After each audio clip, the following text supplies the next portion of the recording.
Graça e paz da parte do nosso Senhor e Salvador Jesus Cristo. Seja muito bem-vindo. Você está no canal da Igreja Cristã da Família de Guaianazes, o canal Família Guaianazes, em mais esse domingo. Um domingo de alegria, um domingo de celebração, um domingo onde nós separamos o tempo para cultuar o Senhor. Estamos aqui no culto de domingo, o culto na rede, como temos chamado, não é mesmo? Que está estreando agora aqui às 18 horas desse domingo.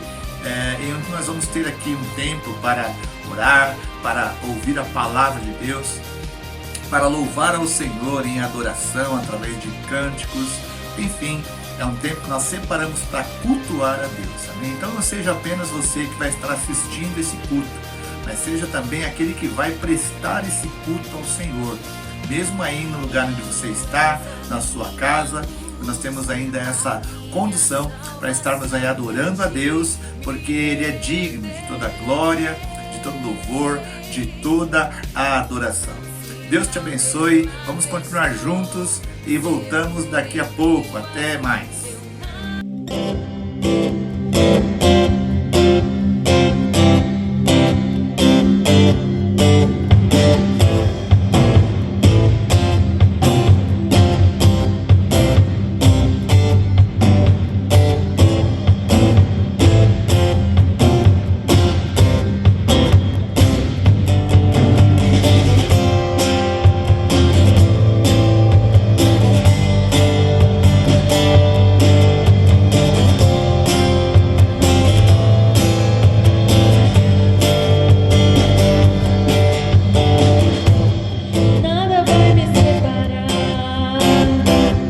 Mesmo se eu me abalar, teu amor não falha.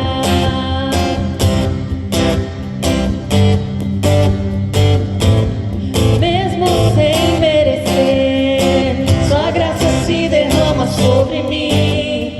Teu amor não falha.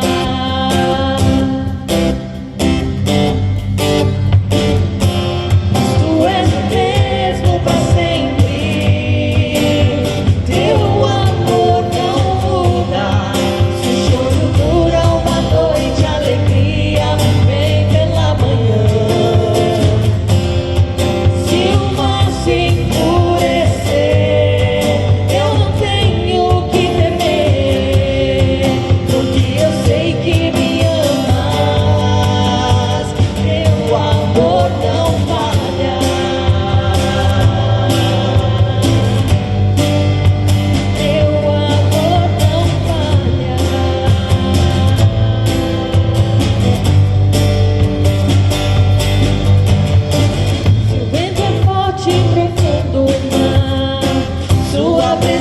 Vem me amparar, teu amor não falha.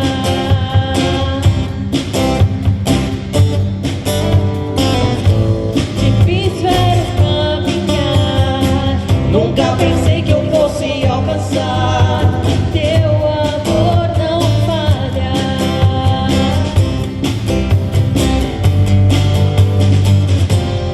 Tu és o mesmo para sempre.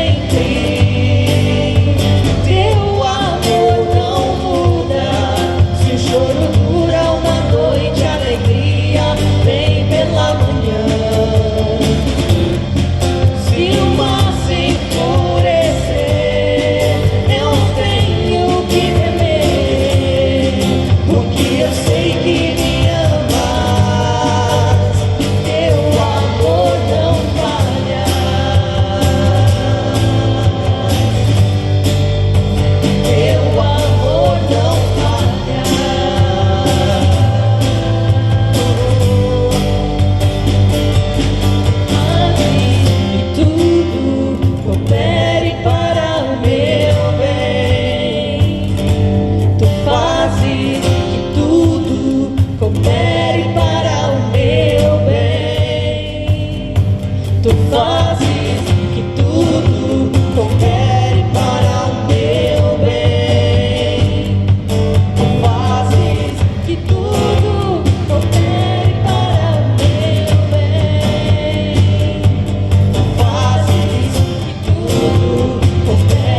Olá, tudo bem?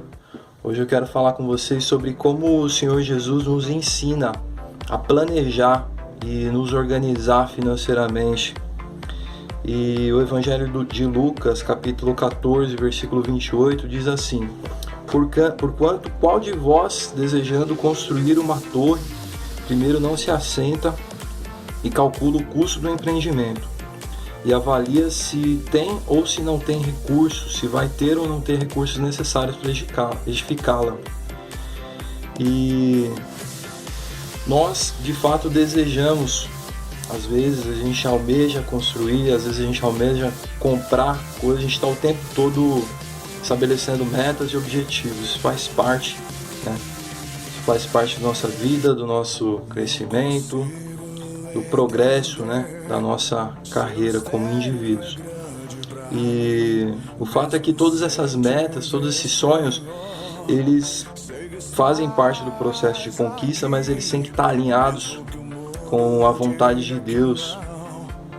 E aí depois disso entra o que Jesus está falando aqui, né? Que a gente primeiro precisa se assentar e precisa calcular o quanto isso vai custar. Por quanto tempo eu vou estar pagando esse bem, né? Um exemplo clássico aí é de uma construção, né? Por quanto tempo você vai levar para fazer a reforma da tua casa ou para comprar o teu apartamento, e o quanto isso vai te custar mensalmente aí ao longo dos anos também. E isso é muito importante para que a gente esteja alinhado com a vontade de Deus e para que a gente não se torne, como diz lá em Provérbios 22, né, que eu vou ler com vocês, que diz assim: o rico domina sobre o pobre e o que pega emprestado se torna escravo de quem empresta.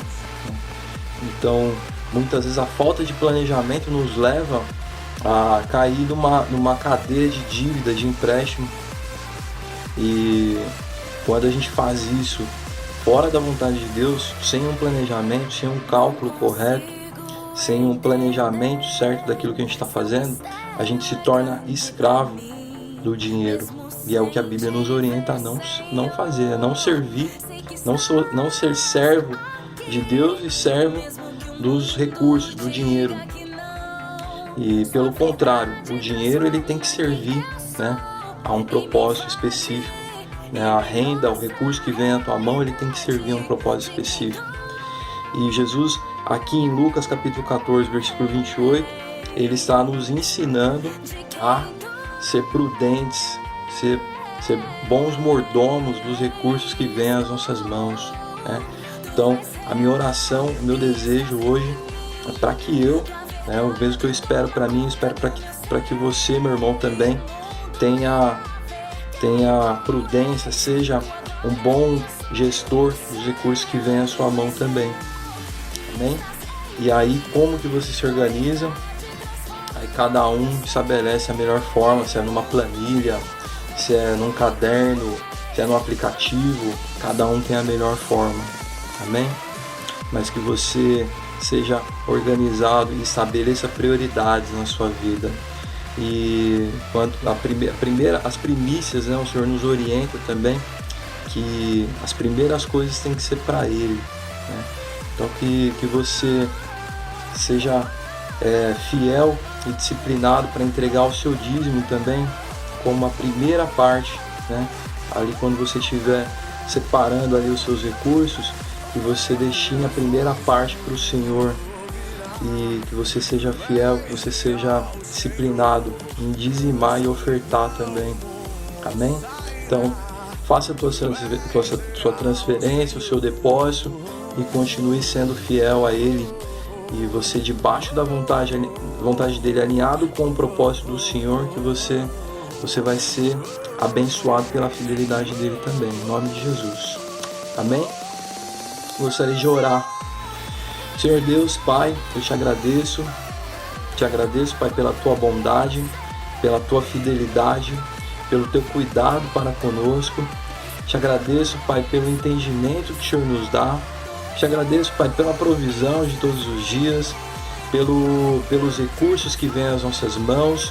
Que o Senhor abençoe e prospere e que o nosso coração esteja alinhado com a Tua vontade e que a gente tenha a sabedoria necessária para tomar conta, Deus, para ser mordomo, Deus, dos recursos que nós temos, porque tudo provém do Senhor, tudo é para o Senhor, e que assim seja, em nome de Jesus. Amém.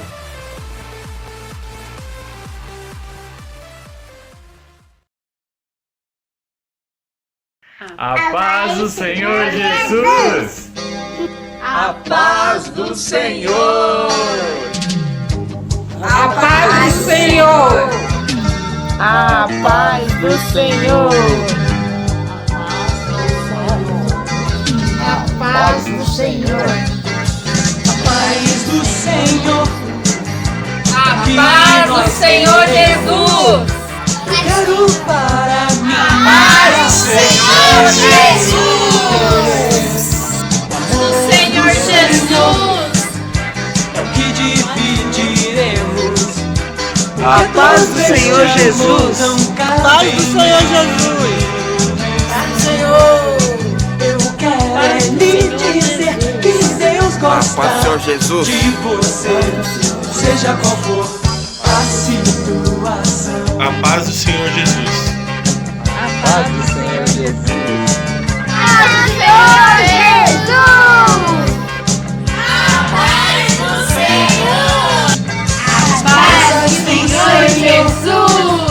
Duram para Do sempre. Senhor Jesus Cristo! Ele prometeu que vai voltar. Tudo passará, mas o amor é eterno.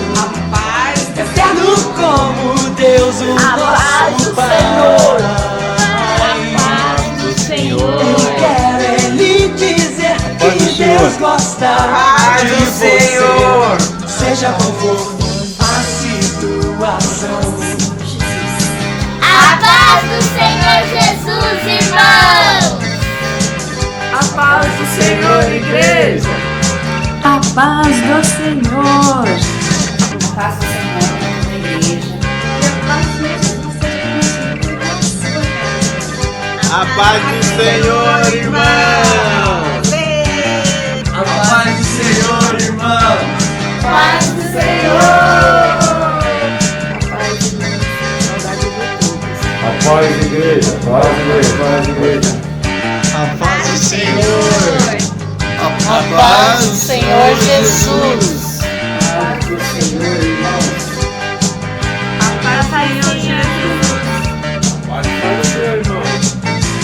Paz do Senhor. Senhor Jesus. A paz do Senhor Jesus, irmãos! Eu quero para mim e pra você. A paz do Senhor! O amor do Senhor é o que dividiremos. Porque todo esse amor não Senhor Jesus! Eu quero é lhe dizer que Deus Senhor, gosta de igreja. você, seja qual for A paz do Senhor Jesus! A paz do Senhor, igreja! a Paz do Senhor Jesus!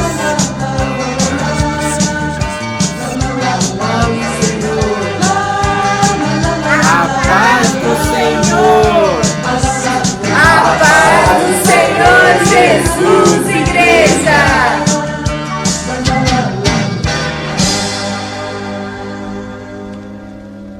Deus abençoe, irmãos!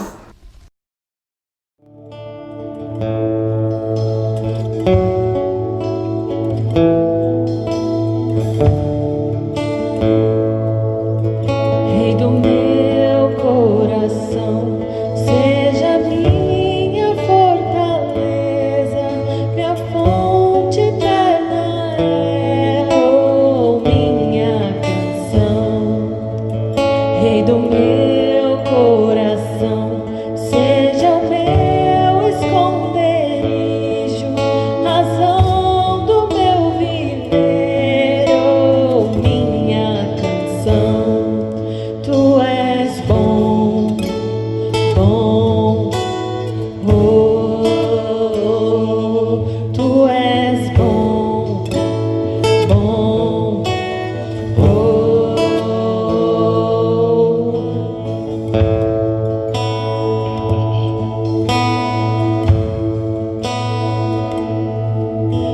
do meu coração, seja minha fortaleza, minha fonte eterna é, oh, minha canção.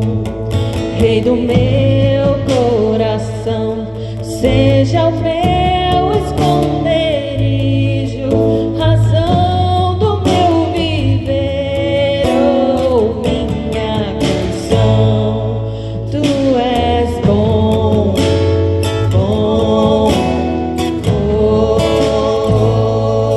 tu és bom, bom, oh, tu és bom, bom, oh, Rei do meu coração, seja o vento a soprar, minha âncora no mar, oh, minha canção. Rei do meu coração, seja o fogo a queimar, a voz a ecoar, oh, minha canção. Rei do meu coração, seja o vento a soprar, minha âncora no mar, oh, minha canção. Rei do meu coração, seja o fogo a queimar, a voz a ecoar, oh, minha canção.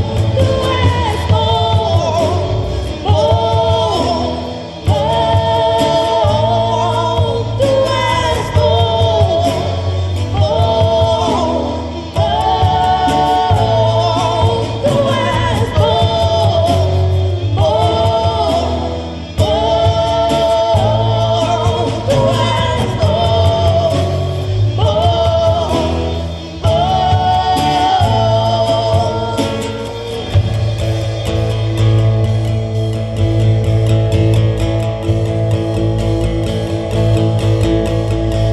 Tu não me deixarás, não me deixarás jamais. Tu não me deixarás, não me deixarás jamais. Tu não me deixarás, não me deixarás jamais. Tu não me deixarás, não me deixarás jamais. Tu não me deixarás, não me deixarás jamais. Tu não me deixarás, não me deixarás jamais. Tu não me deixarás, não me deixarás jamais. Tu não me deixarás, não me deixarás jamais. E tu és bom.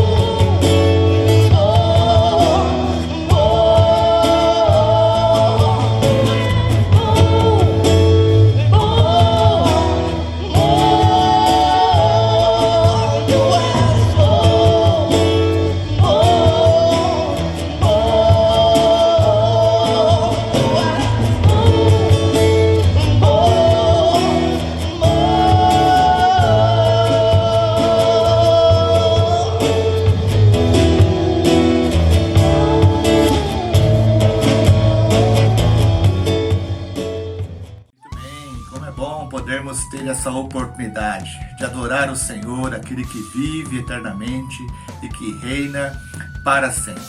Deus é bom, Deus é muito bom. E vamos agora ao momento da palavra do Senhor, um momento em que nós podemos também ser alimentados por aquilo que Deus tem preparado para nós e revelado para nós através do seu Espírito Santo. É o momento da palavra de Deus.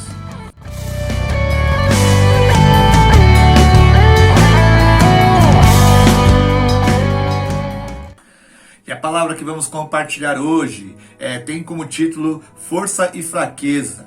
Não é? Força e fraqueza está lá baseada na carta aos Hebreus, no capítulo 11, no versículo 34. Abra a tua Bíblia, vamos aí ler acompanhando Hebreus 11, 34, que diz assim: apagaram a força do fogo, escaparam do fio da espada, da fraqueza tiraram forças, na batalha se esforçaram, puseram em fuga os exércitos dos estranhos. No sentido literal da palavra, fraqueza é a propriedade do que é fraco. Okay? Literalmente é isso que significa a palavra fraqueza, a propriedade daquele que é fraco. Mas nas mãos de Deus, a fraqueza pode ser matéria-prima para a força. É o que diz aqui no versículo que lemos. Da fraqueza tiraram forças. Por quê? Porque o capítulo 11 do livro de Hebreus fala e conta a história dos grandes heróis da fé. Homens que andaram com Deus, homens que realmente foram lembrados pela sua caminhada de devoção, em relação ao Senhor, por causa da sua fé. Né? E nessa relação com o Senhor, da fraqueza, esses homens puderam tirar forças. No sentido literal da palavra fraqueza, nós encontramos impotência, debilidade. Mas nas mãos de Deus, fraqueza pode ser espaço para que o poder de Deus haja, né? E para que a debilidade seja vencida. Né? Nas mãos de Deus, a fraqueza ela pode ser espaço para que o poder de Deus venha a ser revelado, para que o poder de Deus venha a ser manifestado. E então a debilidade é vencida. Assim, nesse entendimento, a visão de Deus que nós podemos ter com relação à fraqueza é o que nós vamos aqui compartilhar, não é? Se você se sente fraco, se você se sente envolvido por essa fraqueza, você pode confiar, querido, que algo além pode acontecer, algo sobrenatural pode acontecer. Se você hoje se sente fraco, saiba que essa palavra vai alimentar o teu coração. Amém? Em primeiro lugar, nós precisamos entender sobre essa questão de força e essa relação de força e fraqueza. Em primeiro lugar é que Deus não vê a força, não vê o poder como o homem vê. Deus não vê o poder como nós vemos, como nós enxergamos. Abra a tua Bíblia e vamos para a palavra de Deus. No livro de 1 Samuel, capítulo 16, vamos ver ali a partir do versículo 6. O que diz a palavra do Senhor. E sucedeu que, entrando eles, viu a Eliabe e disse: certamente está perante o Senhor o seu ungido. E sucedeu que, entrando eles, viu a Eliabe e disse: certamente está perante o Senhor o seu ungido. Porém, o Senhor disse a Samuel: não atentes para a sua aparência, nem para a grandeza da sua estatura, porque o tenho rejeitado. Porque o Senhor não vê como vê o homem, pois o homem vê o que está diante dos olhos, porém o Senhor olha para o coração.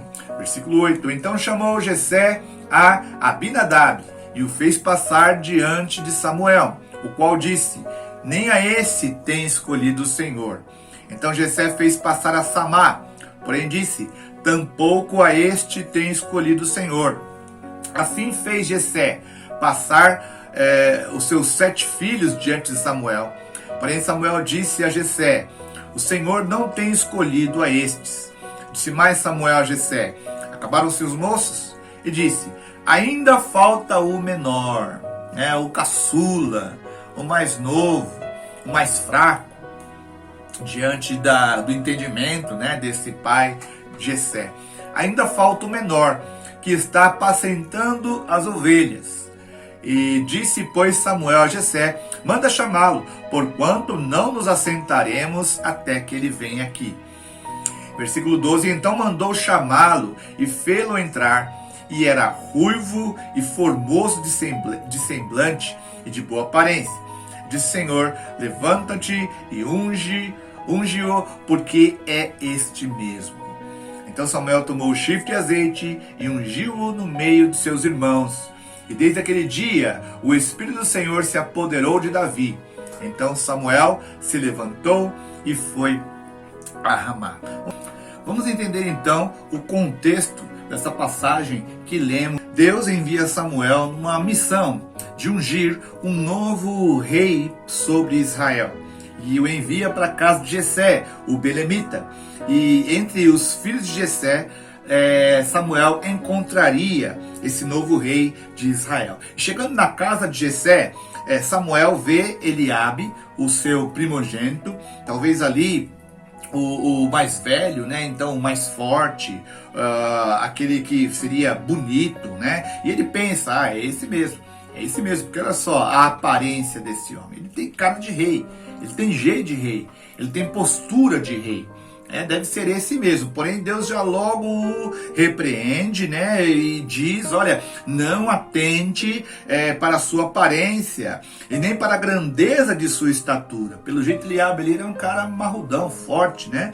E nem pela grandeza de sua estatura, porque o tenho rejeitado. Porque o tenho, não atente para a sua aparência, eu o tenho rejeitado. O Senhor não vê como vê o homem, pois o homem vê o que está diante dos olhos.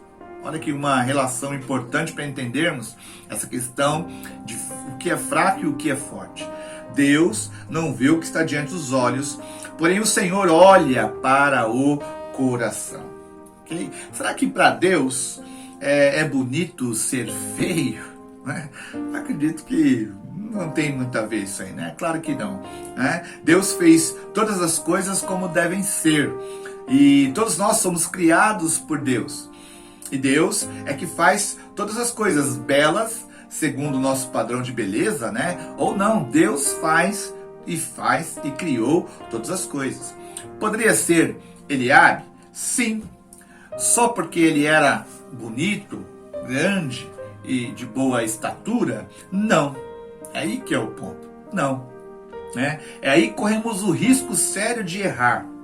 Deus diz, não atente para a sua aparência, nem porque eu o tenho rejeitado. Não olhe por aquilo que você está vendo, porque isso não é tudo o suficiente para denominarmos força ou fraqueza. Esse aqui, ele pode ser bonito, ele pode ter uma boa estatura, ele pode ser elegante, né, aos olhos dos homens, né, a sua aparência natural, mas não é o suficiente. Eu o tenho rejeitado. O Senhor olha para o coração. Não é?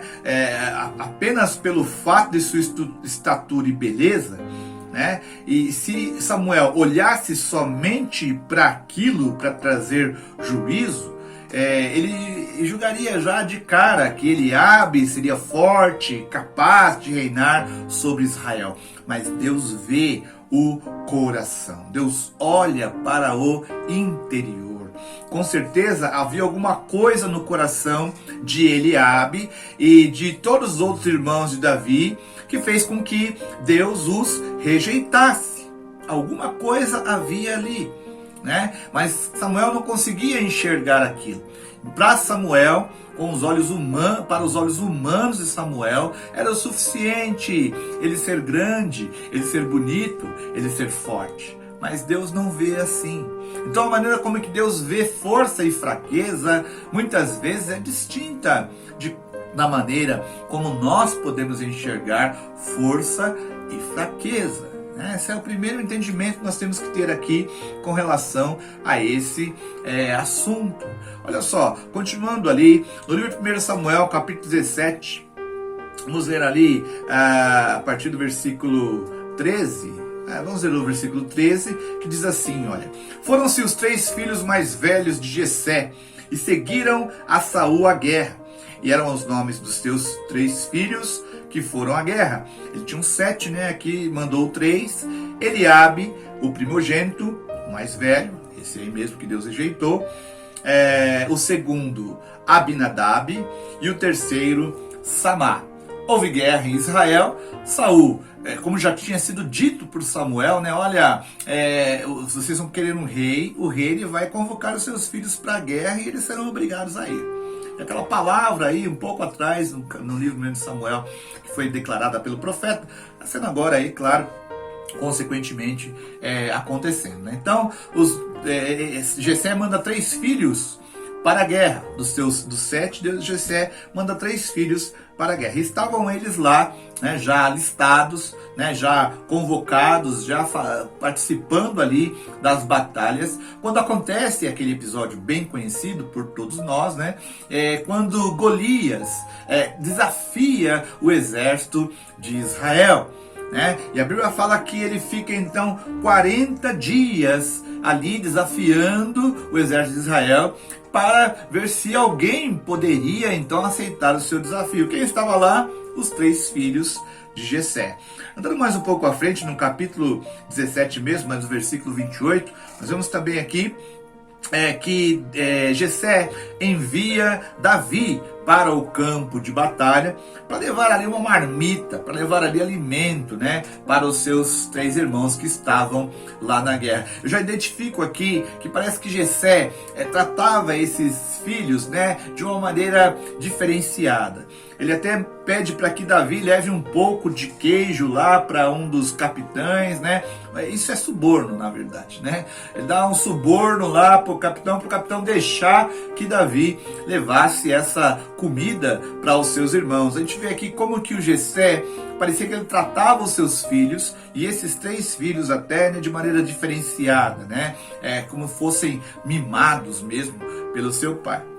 Bom, esse é um outro assunto, a gente pode tratar em outro momento da palavra de Deus. Mas aqui no versículo 28, Davi chega até o campo de batalha, ouve as coisas que estão acontecendo, que Golias está desafiando o povo, e até que Saul dá para aquele que aceitar esse desafio, né, uma recompensa. E se aceitar e vencer a Golias, ele poderia ganhar riquezas e a mão da princesa. Parece até uma história de conto de fadas. Mas não é aqui mesmo na Bíblia que fala isso aí. Olha, eu vou dar a mão da minha filha e também riquezas para esse que derrubar esse gigante aí que está desafiando a todos nós. Vamos ver o versículo 28, diz assim, ó: ouvindo Eliabe, o seu irmão mais velho, falar àqueles homens, porque Davi, quando ouve, fala, mas como pode um negócio desse? Um incircunciso, um homem de outra nação que não tem o Deus de Israel, ficar afrontando o nosso Deus? Davi começou a se apoderar de uma coragem ali, falando, não é possível, ficar indignado com aquela situação, né? E Eliabe então vê ele falando aquilo aos homens, e diz lá na Bíblia, versículo 28, acendeu-se a ira de Eliabe contra Davi, e disse, por que desceste aqui? Com quem deixastes aquelas poucas ovelhas no deserto? Bem conheço a tua presunção e a maldade do teu coração, que descestes para ver a peleja. Versículo 19, Davi então responde a ele, que eu fiz agora? Porventura não há razão para isso? E desviou-se dele para outro, e falou conforme aquela palavra, e o povo lhe tornou a responder conforme as primeiras palavras. E ouvindo as palavras que Davi havia falado, as anunciaram a Saul, que mandou chamá-lo. E disse Davi a Saul, não desfaleça o coração de ninguém por causa dele. Teu servo irá e pelejará contra este filisteu. Então, a posição de Davi foi bem diferente de todo aquele exército que estava lá, acuado, inclusive dos seus irmãos. E o pior não é só isso. O pior é que os seus irmãos, além de não terem a coragem, não demonstrarem a coragem que Davi ali demonstrou, eles também criticam fortemente a Davi. Né? Criticam fortemente. Golias desafia o exército ali e nenhum dos poderosos, dos mais fortes, né? Como disse ali de Eliabe, aparência, estatura grande, nenhum desses teve coragem de aceitar o desafio de Davi, né? de Golias, melhor dizendo. Nenhum desses teve coragem de aceitar o desafio de Golias. Agora, o detalhe sobre o seu irmão mais velho, Eliabe, o irmão mais velho de Davi, não pode deixar de ser percebido aqui. Como ele demonstra, nesse momento aqui, toda a fraqueza do seu interior. Né? Por que será que Deus rejeitou a Eliabe? Não seria talvez por causa desse coração que chega para Davi e fala: por que você veio para cá, rapaz? Por que você desceu até aqui? Por que você deixou aquelas poucas ovelhas lá? Esse trabalhinho que você faz lá pro meu pai, né? Que insignificante, né? Olha como ele trata o irmão dele aqui, ó, né? Eu conheço a sua presunção, a maldade do seu coração. Ele julga. Então nós vemos aqui aversão ao seu irmão mais novo. Nós vemos aqui um desprezo pelas coisas e ações que o seu irmão ali estava fazendo, né? Aquelas poucas ovelhas, né? Isso dá um sentido assim de que, ó, o que você faz é insignificante. E um juízo contra o irmão. Eu conheço seu coração. Você gosta de ver sangue. Você veio aqui para ver a peleja. Você veio aqui para ver as pessoas morrendo. Um juízo sobre o coração de Davi. Então aí, por que será que Deus rejeitou a Eliabe?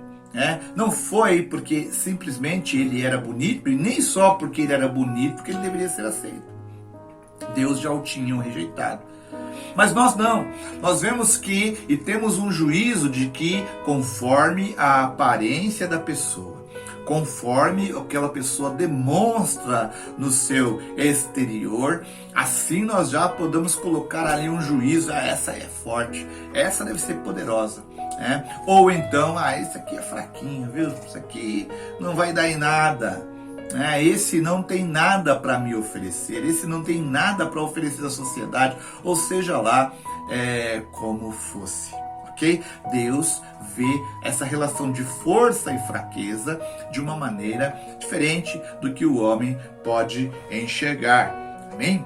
O segundo ponto aqui é que para ser grande, né, e forte entre os homens, né, a nossa dimensão também de força é diferente, de autoridade. O que é ser forte para ser grande entre os homens? Né? Qual o entendimento nós temos assim? Pensamos que aquele que é forte e grande entre os homens é de tal padrão, de tal jeito. Às vezes no reino de Deus, às vezes não, com certeza, no reino de Deus não é assim que funciona. Vamos ver lá, Lucas capítulo 22, versículo 24 em diante. Lucas 22, 24 em diante. Diz lá assim: e houve também entre eles contenda, entre os discípulos, né? Sobre qual deles parecia ser o maior. Os discípulos de Jesus ali discutindo: eu que sou mais que você, não, eu sou mais ali, ó, mais chegado de Jesus e tal, eu que sou o líder aqui, eu é que mando, né? Eu é que tenho autoridade neste lugar. Olha lá, versículo 24. Agora versículo 25, continuando, diz assim: e ele lhes disse, Jesus disse a eles: os reis dos gentios dominam sobre eles, e os que têm autoridade sobre eles são chamados benfeitores. Mas não sereis vós assim. Antes, o maior entre vós seja como o menor, e quem governa como quem serve. Olha aqui a dimensão, como é diferente o negócio aqui. O padrão aqui é diferente, né? Quem quiser ser o maior, seja o que serve. No mundo não é assim, entre os gentios não é assim, entre aqueles que não conhecem a Deus não é assim. Entre aqueles que não conhecem a Deus, o maior é aquele que é servido, mas o mais forte é aquele que é servido. Mas no reino de Deus, não. No reino de Deus é diferente. É diferente. Quem quer ser o maior, seja o que mais serve. Versículo 27, desculpa. Pois qual é maior? Quem está à mesa ou quem serve? Porventura não é quem está à mesa? Eu, porém, entre vós sou aquele que serve. E vós sois os que tendes permanecido comigo nas minhas tentações. E eu vos destino um reino como meu Pai me destinou, para que comais e bebais à minha mesa no meu reino, e vos assentais sobre tronos, julgando as 12 tribos de Israel. Para o homem natural, então, o homem poderoso é o que manda, é aquele que é forte, o que é servido. Mas, para Deus, a autoridade é reconhecida no que serve. A autoridade para Deus é reconhecida daquele que mais serve. Jesus deixa bem claro aqui o exemplo.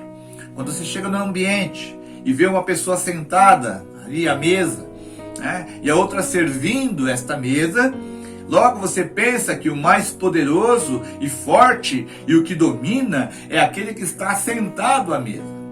Eu dou esse exemplo aqui. Mas no reino de Deus não é assim. O poderoso é o que mais serve. O poderoso é o que mais oferece de serviço, de cuidado. Vós sois os que tendes permanecido comigo nas minhas tentações, e eu vos destino o reino como o Pai me destinou. E Jesus foi destinado ao reino para vir aqui servir. Ele disse isso. Estar entre nós servindo, diferente do domínio deste mundo, né? Dos fortes deste mundo, que vem para dominar e ser servido. E ele continua dizendo lá, para que comais e bebais a minha mesa no meu reino. Sabe como é a mesa do Senhor? Sabe como é a mesa do Senhor? É aquela onde o que tem autoridade é o que está servindo, e não aquele que é servido. Quem tem autoridade na mesa do Senhor é o que está servindo, e não o que é servido. E isso serve, querido, não apenas no momento de mesa, em todos os aspectos da nossa vida. Estarmos dispostos a servir, e quanto mais servimos, mais temos autoridade diante do Senhor. Mais forte somos diante de Deus. Mas quem olhar lá de fora vai me ver, por exemplo, varrendo a rua da igreja, vai me ver lavando a situação de uma outra pessoa, servindo a mesa mesmo ali, né, para algum outro irmão. Pensa assim, esse aí deve ser o mais fraquinho. Quem manda deve ser aquele ali, ó, que está sentado na mesa. Quem manda deve ser aquele lá, ó, que é o dono da casa, que o outro está lavando lá a calçada dele. Ele que deve ser o cara. Esse cara aí não deve ser, não. Porém, não é assim no reino de Deus. No reino de Deus e na mesa do reino de Deus, aquele que tem mais autoridade, o mais forte, é aquele que serve. É aquele que está servindo. Amém, queridos irmãos? Bom, terceiro ponto aqui, o fato que devemos saber é que a força do homem não concede espaço para a força e o agir de Deus. Quanto mais forte eu me torno em mim mesmo, quanto mais eu me estabeleço na minha própria força, menos espaço eu dou para que a força de Deus se manifeste. Jeremias capítulo 17, versículo 5 em diante. O versículo é uma palavra muito forte, mas que deve realmente ser muito bem esclarecida e meditada por todos nós, né? Jeremias capítulo 17, versículo 5 em diante, diz assim: assim diz o Senhor: maldito o homem que confia no homem e faz da carne o seu braço e aparta o seu coração do Senhor. A maldição aqui não está em confiar em outros homens, só como as pessoas gostam de falar, mas é no homem, na força do braço, naquilo que o homem pode fazer. Esse homem também se diz respeito a mim mesmo, ao meu ego, a minha vida. Maldito o homem que confia no homem e faz da carne o seu braço e aparta o seu coração do Senhor. Versículo 6 continua: porque será como a tamargueira. Tamargueira é um arbusto, aquele arbusto que fica solitário no deserto. Você anda no deserto, lá por um tempo você vê um arbusto no meio do nada, solitário. É assim que diz essa profecia, que será o homem que confia no próprio homem. Será como a tamargueira no deserto, e não verá quando vem o bem. Antes morará nos lugares secos do deserto, na terra salgada e inabitável. Porém, continua dizendo no versículo 7: bendito o homem que confia no Senhor e cuja confiança é o Senhor. Olha lá. Porque será como árvore plantada junto às águas, que estende suas raízes para o ribeiro e não receia quando vem o calor, mas a sua folha fica verde e no ano de sequidão não se afadiga e nem deixa de dar frutos. Amém? É muito mais fácil confiarmos no que podemos fazer pela nossa própria força. Quando temos por nós mesmos as condições, as estruturas, fica muito mais fácil confiar de que vai dar certo. Mas quanto mais eu me apoio nessa força humana e terrena, sem confiar em Deus em primeiro lugar, né? Quanto mais eu coloco, deposito fé e confiança no que eu mesmo posso fazer, menos espaço eu concedo para confiar nas mãos de Deus. Menos espaço eu concedo para aquilo que Deus pode fazer, para aquilo que Deus quer fazer. O homem maldito é aquele que saiu da cobertura da bênção. Por isso Deus fala, maldito é o homem que confia no homem, que faz da força do seu braço o seu apoio, que se apoia na sua própria força. Maldito é aquele que sai da cobertura de bênção, que é confiar em Deus, confiar na bênção que Deus tem por ela. Abençoado é aquele que confia no Senhor, confia no Senhor. No livro de Atos, no capítulo 12, no versículo 21 a 23, tem um exemplo ali do rei Herodes.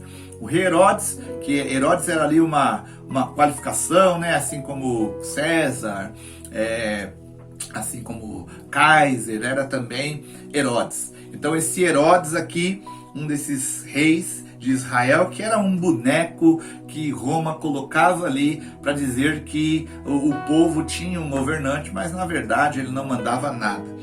Diz lá a Bíblia que ele, quando foi declarar uma palavra, um discurso, né, e as pessoas gostaram tanto daquele discurso, dizem lá que disseram que era a voz de Deus e não de homem, né, e com certeza Herodes recebeu aquele louvor para ele mesmo, recebeu aquele entendimento como realmente eu sou bom, voz de Deus e não de homem. E a Bíblia fala que no mesmo instante feriu a Herodes o anjo do Senhor. O anjo do Senhor feriu a Herodes porque não deu glórias a Deus. E comido de bicho morreu. Respirou comido de bicho. Uma enfermidade ali, uma moléstia que veio sobre ele e com certeza o colocou por terra. Por quê, queridos? Porque nesse momento aqui, Herodes escolheu a maldição de gloriar-se em si mesmo e não confiar em Deus, não deu glórias a Deus, ok? Com uma lente humana e carnal sobre o que é força, nós não conseguimos ver o operar de Deus. Nós precisamos de uma lente do Senhor sobre nossas vidas, né? Assim como esse óculos aqui, ó, assim eu enxergo tudo de maneira muito errada sobre o que é força e sobre o que é fraqueza. Então Deus vem e me coloca o entendimento certo, né? E com essa lente aqui, então eu entendo e enxergo o que é força de maneira diferente do que é fraqueza, mas com o olhar de Deus. Olha só, foi o que aconteceu com a maioria de todos os que acompanharam o ministério de Cristo. Eles não conseguiam enxergar em Cristo que ali e naquele homem havia a salvação da humanidade. Isaías capítulo 53, versículo 1 em diante diz isso. Isaías 53, versículo 1. Quem deu crédito à nossa pregação e a quem se manifestou o braço do Senhor? Né? Quem acreditou naquilo que falamos? 2. Porque foi subindo como um renovo perante ele, e como raiz de uma terra seca, não tinha beleza nem formosura, e, olhando nós para ele, não havia boa aparência nele, para que o desejássemos. Era desprezado e o mais rejeitado entre os homens, homem de dores e experimentado nos trabalhos, e como um de quem os homens escondiam o rosto. De quem será que Isaías está falando aqui? As pessoas não queriam nem olhar para essa pessoa, né? Um homem experimentado no trabalho, mãos calejadas, né? Um corpo talvez deformado por causa da força que se fazia por causa do trabalho. E como um de quem os homens escondiam o rosto, era desprezado e não fizemos dele caso algum. Verdadeiramente ele tomou sobre si nossas enfermidades. Quem foi que tomou sobre si nossas enfermidades? Jesus. É de Jesus que Isaías está falando aqui, de uma maneira profética, 500 anos antes ainda de Jesus vir e iniciar o seu ministério. É de Jesus que Isaías está falando aqui. Ele levou sobre si as nossas enfermidades e as nossas dores levou sobre si. E nós o reputávamos por aflito, ferido de Deus e oprimido. Ao olharem para Jesus, as pessoas viam apenas marcas naturais de fraqueza. Jamais elas pensariam que ali estava o Filho do Deus vivo, porque como pode ser um Filho de Deus assim, manifestando tanta fraqueza, né? Olharmos para eles e não vermos nada que seja formoso, belo, escondermos o rosto, né, deste homem. É uma visão diferente, não é? É uma lente diferente. Olha lá, raiz de terra seca. Já viu raiz de terra seca como é? Você não dá nada para ela, né? Sem beleza, nem formosura, sem boa aparência para que o desejássemos. Isso é forte. E é bem diferente do Jesus que vemos pintados nos quadros, né? Aquela aparência de cabelos, parece que fez chapinha no cabelo, olhos azuis, né? Pele sensível, olhos claros, né? Pele sensível, assim, aquele Jesus que se coloca muitas vezes em alguns quadros que foram inspirados lá na época lá da Idade Medieval, né? Que os homens eram meio parecidos daquele jeito. Acho que Jesus era parecido daquele jeito. Aqui nós vemos um Jesus que era experimentado no trabalho, filho de um carpinteiro. Com certeza ajudou o pai até os seus 30 anos lá, né? na sua atividade de carpintaria. Nessa época de carpintaria não tinha muitas ferramentas não que hoje os homens encontram. Era talhando as árvores ali, né? A madeira, talhando na mão, no braço, né? Com as mãos calejadas, fortes. Assim era a aparência física de Jesus. Assim era a aparência física de Jesus. E as pessoas olhavam para ele e falavam: esse camarada, ninguém dá nada para ele. Ninguém dá nada para ele. Então a aparência de Jesus era uma coisa que as pessoas podiam ver, não uma formosura, uma beleza, uma força, uma autoridade, né? E ainda assim, Mateus capítulo 13, versículo 54 em diante, fala ali do que as pessoas pensavam de Jesus. Chegando à sua pátria, ensinava-os na sinagoga deles, de sorte que se maravilhavam e diziam: de onde veio essa sabedoria e essas maravilhas? Não é esse o filho do carpinteiro? E não se chama sua mãe Maria, seus irmãos Tiago, José, Simão e Judas? E não estão entre nós todas as suas irmãs? De onde lhe veio, pois, tudo isso? Como pode, esse vizinho aqui, que eu vi crescer, jogamos bola com ele na rua, eu vi aí, eu sei a história deste homem, as suas irmãs estão aqui. Como pode esse homem ter tanta sabedoria? Porque a visão, o entendimento de força e de fraqueza do nosso olhar humano e carnal é bem diferente do que Deus pode apresentar. Deus vê força no meio da fraqueza. Deus manifesta força no meio da fraqueza. Jesus não vinha de uma família nobre. Jesus não era filho de Herodes, né?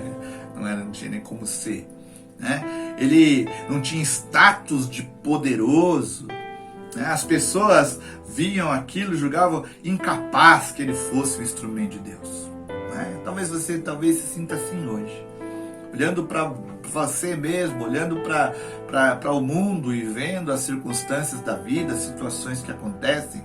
Talvez você se sinta fraco, incapaz de ser alguma coisa, ser instrumento de Deus. Olha, Deus quer dizer para você hoje, querido irmão, que nessa fraqueza Deus vai suscitar força.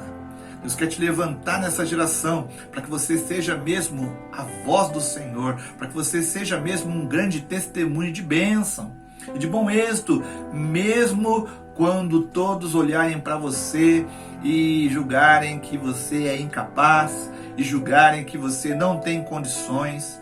Para Deus, nada disso importa. Deus suscita força mesmo no meio da fraqueza. Aleluia! A fraqueza que muitas vezes poderia servir para nos abater e para não avançarmos naquilo que é o propósito de Deus, pode ser, como eu disse aqui no começo, alimento, combustível para tirarmos força no Senhor. Esse momento de fraqueza que você está passando, ele pode ser difícil de entender às vezes, né? Pode ser até complicado de lidar. Talvez você preferia estar mais forte, talvez você preferia estar numa situação mais confortável, mas confie no Senhor, porque dessa fraqueza Deus vai poder suscitar força. Em nome de Jesus, Deus quer trabalhar assim, Ele pode trabalhar assim. Um quinto ponto aqui para avançarmos nesse entendimento são alguns conselhos práticos de como agir nas causas entre força e fraqueza. Tenha ciência que independente de sua condição, seja forte ou seja fraco, somente em Deus é que pode estar firmada a tua confiança. Amém? Seja você agora hoje fraco ou forte, confie em Deus. É por Ele que vem todas as coisas, é para Ele que vem todas as coisas e a Ele deve ser dada toda a glória, seja na fraqueza ou seja na força, seja no muito ou seja no pouco. Deus sabe todas as coisas e Ele deve ser glorificado na sua vida. Amém? Segundo conselho aqui, não julgue pelas aparências. Não julgue pelas aparências. Não julgue segundo as aparências nem as pessoas, definindo quem é fraco ou quem é forte por causa da aparência, e nem também as situações. Que às vezes também julgamos as situações. Agora é o tempo que eu vou vencer. Então não, agora é o tempo que não vai dar nada certo. Não julgue nem as situações pelas aparências. Deus é que é e que pode ser forte na nossa vida, independente das circunstâncias. Olha o que diz o livro de Eclesiastes, capítulo 11, versículo 4. Quem observa o vento nunca semeará, e o que olha para as nuvens nunca cegará. Ou seja, quando nós olhamos assim e falamos, olha, eu acho que o tempo está bom para plantar, o tempo está bom para colher, né? Ou não está. Olha, não está bem, não vou semear, não, as coisas não estão boas, eu não vou colher, eu não vou trabalhar, enfim. Aquele que olha para as circunstâncias e julga segundo as circunstâncias pode correr o sério risco de não fazer nada. Confie no Senhor. Confie no Senhor. Talvez esteja dizendo, pastor, nós estamos num tempo de crise, está difícil, eu não vou conseguir arrumar um trabalho, não adianta nem procurar. Não, querido, não. Quem olha o tempo não semeia, e quem olha o tempo também não colhe. Não julgue segundo as aparências, nem as pessoas e nem as circunstâncias. Amém, queridos? A fraqueza em nós pode ser motivo de louvor a Deus. Então, se você tem passado por dificuldades e por isso tem se sentido limitado nas suas forças, não desista. Jesus continua agindo em você e por você. E dessa fraqueza, Deus pode suscitar força. Você crê nisso? Então começa a glorificar ao Senhor desde já. Comece já a sentir o ânimo do Senhor vindo no teu interior. Não importa a tua situação, não importa a tua condição física ou mesmo emocional, Jesus pode levantar você nesse domingo. E eu profetizo sobre a tua vida a força do Senhor. Levanta-te, querido, e resplandece, porque dessa fraqueza Deus pode suscitar força. Creia nisso e glorifique ao Senhor. O apóstolo Paulo também deixou um outro ensinamento sobre a fraqueza. No livro de 2 Coríntios capítulo 11, no versículo 30, ele deixou escrito assim, olha: se convém gloriar-me, gloriar-me-ei no que diz respeito à minha fraqueza, E Paulo aqui está no momento, aqui num debate, numa discussão, alguns se achando mais do que outros, ainda não aprenderam, né? Alguns ali dos apóstolos sentindo, eu sou mesmo mais genuíno, o outro não, porque foi chamado depois. E Paulo então, ele dedica aí praticamente dois capítulos, né, para dizer, olha, Deus pode me usar sim, eu posso ser fraco sim na carne, mas eu creio que Deus é poderoso para me usar e já me usou muito. Leia depois capítulo 11, ele vai começar a dar o relato ali de todos os seus sofrimentos. Ele até fala, olha, quem não se enfraquece, que eu também não me enfraqueça.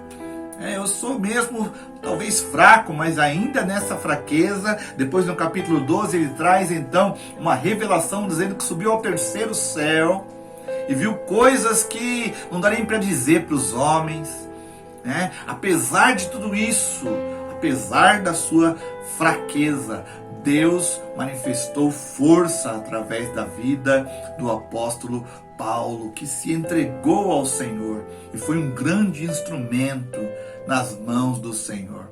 O apóstolo que mais saiu e pregou o evangelho por toda a Ásia, né? Porque mesmo na sua fraqueza, Deus usou a Paulo fortemente. Porque a força vem de Deus, a força não é minha, não é sua, a força é do Senhor, é Ele que nos faz fortes, é Ele que nos coloca de pé, é Ele que nos dá a condição de sermos o que Deus quer que sejamos. Que o Espírito Santo deseja nesse dia é nos firmar no propósito de Deus e que possamos confiar que mesmo quando nos sentimos fracos, mesmo quando achamos que não podemos avançar, nós podemos ser fortes no Senhor, porque dele vem o sustento, dele vem a força que necessitamos. A força dele se aperfeiçoa na fraqueza. Joel capítulo 3, versículo 10 diz assim: forjai espadas das vossas enxadas, lanças das vossas foices. Diga ao fraco, eu sou forte. Amém? Você pode escrever aí no comentário, aí, declara aí, eu sou forte no Senhor, a minha força vem do Senhor, é no Senhor que eu sou estabelecido, no Senhor que eu sou fortalecido. Diga ao fraco, eu sou forte. Aleluia. Eu quero orar por você que nesse dia tem se sentido fraco. Eu quero orar por você. E quando alguém te diz assim, olha, seja forte, né? Aí, segundo o padrão deste mundo, né? Ou, você tem que lutar. Segundo o entendimento humano, você se sente ainda mais sem condições. Eu quero orar por você, porque a tua força realmente vem do Senhor. É Ele que vai te levantar, querido. É Ele que vai te colocar de pé desse leito de enfermidade, dessa depressão, né? Dessa insegurança, dessa incerteza que você tem com relação ao futuro. O Senhor quer te dar lentes, né? Como eu disse aqui, lentes para que você possa enxergar o operar dele na sua vida, para que você possa enxergar o agir de Deus na sua causa, no seu futuro, o desdobramento das coisas que estão ainda por acontecer. Diga o fraco, eu sou forte. Entregue-se totalmente a Deus e confia na força que Ele é e que Ele tem para te dar. Hoje é dia de renovarmos nossas forças no Senhor, o nosso Deus forte. Vamos orar.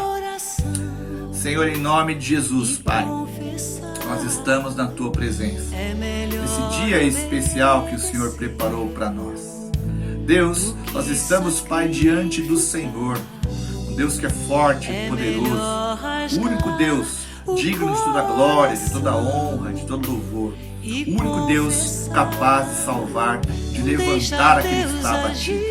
Pai querido, vem com o Teu poder em nome de Jesus e age, Deus, nestas vidas, age, Senhor, nesses corações, manifesta a Tua glória, Pai. Entra, Senhor, com a Tua força no meio da fraqueza e dá o entendimento certo para nós, correto, para confiarmos unicamente no Senhor e andarmos naquilo que é a Tua vontade para nós. Confiando no Senhor faremos proezas, confiando no Senhor avançaremos, Pai, no destino que o Senhor tem preparado para a nossa vida. Obrigado, Jesus. O Senhor é bom. Debaixo das tuas mãos poderosas nós queremos continuar.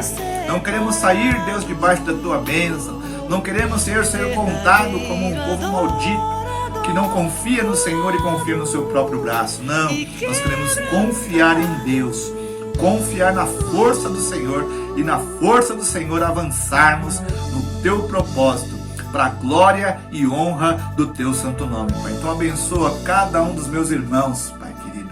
Manifesta a tua glória, enche-os de força, da força que vem do alto, da força que vem do céu, da força do teu Espírito Santo, para podermos continuar e declarando, mesmo no meio da fraqueza, somos fortes no Senhor e para o Senhor vivemos. Em nome de Jesus Cristo. Amém. Amém. Vai nessa força, varão e varoa valorosa. Vai nessa força, que Deus é contigo. Eu profetizo que essa semana o Senhor vai continuar bradando na tua vida e através da tua vida. E as coisas do Senhor acontecerão. E é isso que nos importa. Confiar em Deus e continuar crendo no propósito de Deus para nós. Em nome de Jesus. Amém? Ficamos por aqui. Mas sabemos aí que temos bastante coisa ainda para viver, assim se o Senhor nos permitir. Amanhã, segunda-feira, temos a nossa live, a live no Instagram, a live de segunda, toda segunda às 8 horas, pelo canal do Instagram. Também teremos na quarta-feira, pelo canal do Facebook, o culto de oração, ao vivo também, na casa aí dos ministros, já da casa dos ministros, né? Toda quarta-feira o Senhor tem nos falado, o Senhor tem nos fortalecido, o Senhor tem nos alimentado e vai continuar assim. E tem sido uma bênção nas quartas-feiras no canal do Facebook. No sábado aí, nós temos uma novidade. Nesse próximo sábado, dia 18, temos mais um programa de sábado. Esse programa de sábado aí de encontro com Deus, né? De tempo para Deus. E será dirigido pelo Ministério Mais 5.5, que é o Ministério de Melhor Idade aqui da nossa igreja. Então teremos aí bastante novidade, um programa bem variado para você sentar na sala com a tua família, né? Comendo ali uma pipoquinha e sendo edificado pelas coisas de Deus. Ok? Então no próximo sábado, a partir das 8 horas, a bênção de envelhecer na presença do Senhor, que isso é muito importante. É muito importante. Então vamos estar todos aí juntos, né? Sejam os irmãos do mais 55 anos, sejam os irmãos de menos 55 anos, vamos estar todos lá sendo preenchidos, enchidos daquilo que Deus tem preparado para nossas vidas no próximo sábado, dia 18, a partir das 8 horas. Ok? Vamos em frente, em nome de Jesus. E também no domingo estaremos de volta aqui às 18h30 no canal do YouTube. Que Deus abençoe sua vida, que seja uma semana realmente de muita vitória, de muita graça. Conte com a gente, se precisar de alguma coisa aí, mande um WhatsApp aí para nós, né? Vamos estar juntos, orando, buscando, se ajudando. Ninguém pode ficar para trás. Ok? Vamos em frente, porque o Senhor tem mais para nossas vidas, até assim Ele voltar e estejamos na presença do Senhor. Que o amor de Deus, nosso Pai, a graça salvadora do nosso Senhor Jesus Cristo e a consolação, o poder do Espírito Santo de Deus, já com todos vocês e com todos os homens, hoje e para sempre. Amém. Que Deus te abençoe e até a próxima em nome de Jesus Cristo.